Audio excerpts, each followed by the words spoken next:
napagsabihan o pinuna. May tanong si First Lady Imelda kay First Lady Lisa. Every Sunday pala may family dinner itong Marcos family.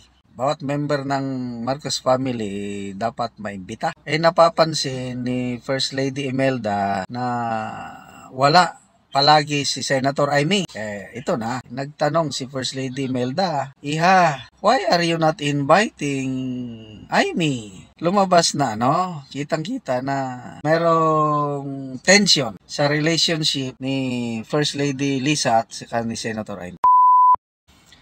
Pag-usapan naman natin ngayon ang relationship ni na First Lady Lisa at saka ni Senator Amy at ni forever First Lady Imelda Marcos. Okay, doon sa interview ni Katunying kay First Lady Lisa, nako, napag-alaman natin doon na parang napagsabihan o pinuna. May tanong si First Lady Imelda kay First Lady Lisa. Okay, tungkol sa nito. Every Sunday pala may family dinner itong Marcos family. So, bawat member ng Marcos family dapat maimbita. Napapansin ni First Lady Imelda na wala palagi si Senator Amy. Ito na. Si First Lady Lisa mismo ang nagbanggit ito sa kanyang interview with Katunying. Isang araw daw, isang Sunday, nagtanong si First Lady Imelda, Iha, why are you not inviting Amy? So yun na. Nakabantay na ang forever First Lady. Nakabantay na. So anong sagot ni First Lady Lisa? Na-invite man daw, kaya lang doon lang nag-invite sa group chat, hindi yung personal invitation, wala lang.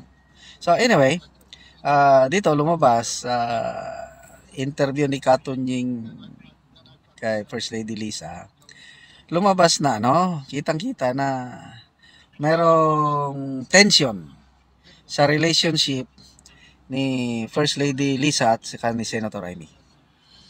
Napag-alaman daw na last time na nagkausap Amy at Lisa, last December pa.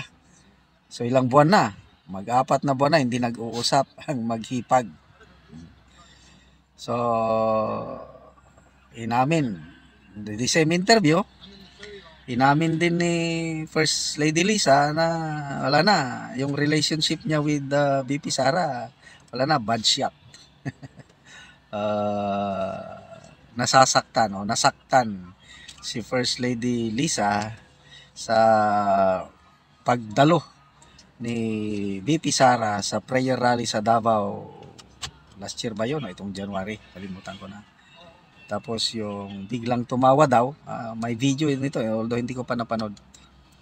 May video na tumawa si VP Sara nung nagbitiw ng salita si Pangulong Duterte na drug addict ang Pangulong Marcos. So, yun.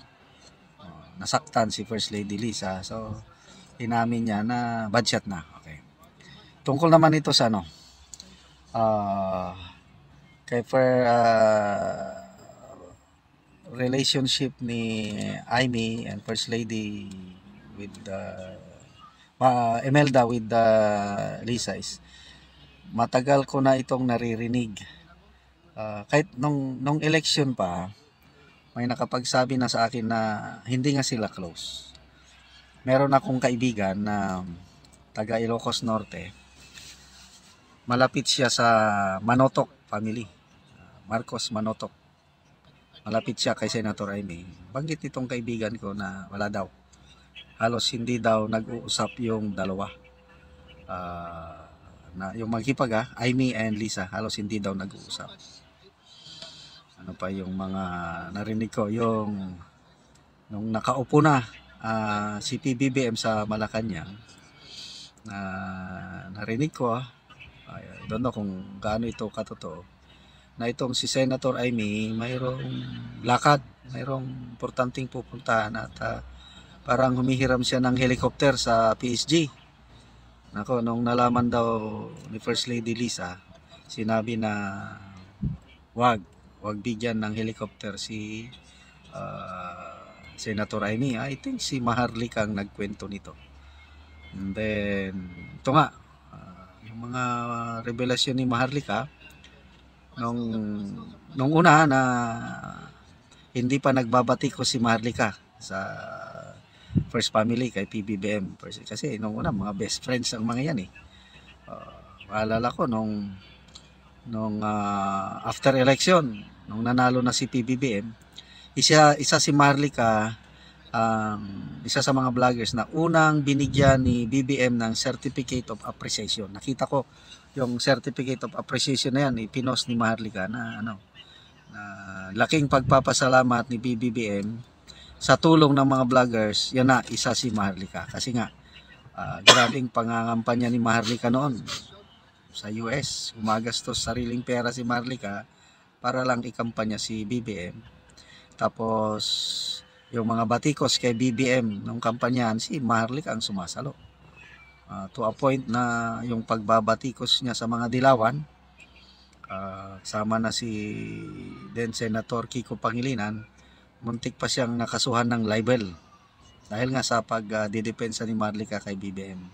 So kaya nung nanalo na yon, Certificate of Appreciation, tapos nung kailan na yung inauguration, ilan lang mga vloggers ang naimbita mag-attend ng inauguration at nandun si Maharlika kasama doon. So ayun, yung dating mga close, yun na, naging magkaaway na at doon ko na nalaman sa panunod ko sa vlog ni Maharlika na nung napapansin na ni Maharlika na iba na ang takbo ng ginagawa ng administrasyon ni PBBM, nagpatulong siya kay Senator Amy. Manang Amy, bakit ganito ang nangyayari? Bakit ganyan? Bakit? Anong sagot daw ni Manang Amy? Ay, pasensya na Maharlika, wala akong powers. Hindi daw niya makaya. Sinong hindi niya makaya? Referring siguro si First Lady Lisa. Okay, isa pang tanong ni Anthony Taberna kay First Lady Lisa is yung bakit itong si Senator Amy hindi niya dinedepensahan si PBBM sa mga kritisismo, bagkos siya pa ang bumabatikos sa mga policy ni PBBM lalo na sa foreign relations. Ang sagot ni First Lady Lisa is tanungin niyo siya. I'm just the outlaw. Outlaw, sister-in-law outlaw. Anyway, na talaga itong si Senator Amy, very vocal na rin siya pagdating sa mga palisiyan na nakikita niya na hindi na maganda, lalo na yung nalalagay sa panganib ang ating seguridad sa bansa. So yung pagkiling ng administrasyon ni PBBM sa US, yun na talagang nagsasalita na siya na parang warmongering. Palapit tayo sa peligro.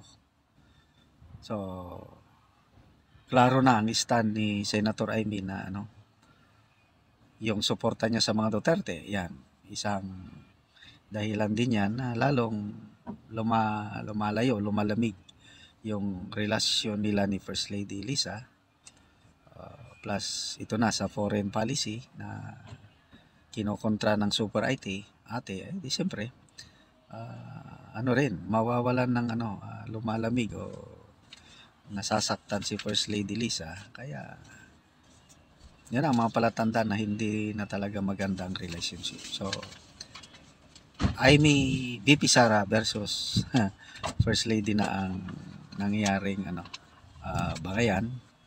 So yun po ang kaganapan sa mga relationship ng Marcos at Duterte, na mismo si PBBM inamin niya na masalimuot complicated ang relationship nitong dating Uniteam.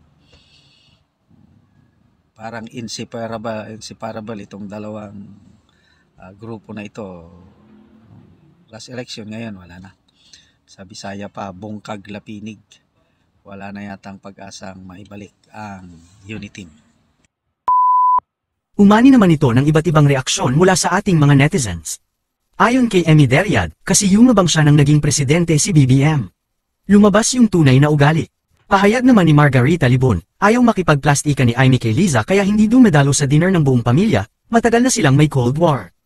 At ito naman ang saloobin mula sa ating kababayan na si Rosita Belen, FL Emelda, before her time people respect and admire her even around the world, she has compassionate to the poorest. Mga kababayan, feel free to comment below para maglabas ng saloobin sa balitang ito.